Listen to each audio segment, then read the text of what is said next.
Story telling time లోపల ఒక కథ. ఒక పక్షట చెట్టు మీద కూర్చొని తేనెటీగను చూస్తూ ఉందట.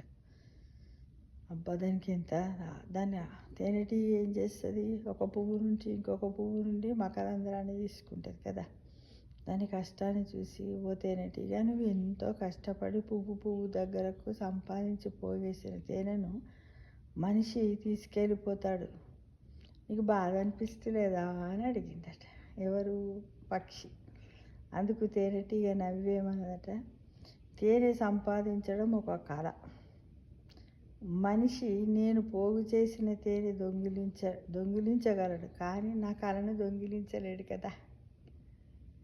నేను మళ్ళీ సంపాదించగలను అనే నమ్మకం నాకు ఉన్నప్పుడు బాధపడి కాలాన్ని వృధా చేసుకోవడము అనవసరం కదా ఫ్రెండ్ అని పక్షికి చెప్పిందంట.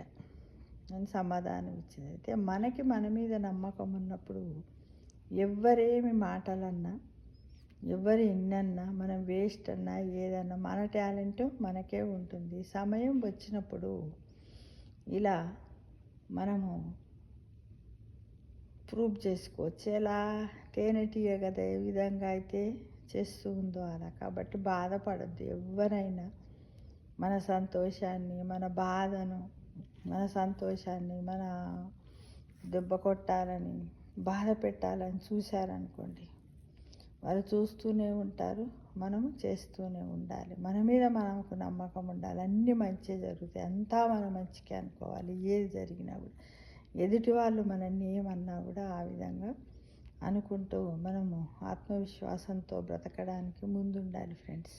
ఎలా? ఈ పక్షిలాగా. అంతేగా మరి.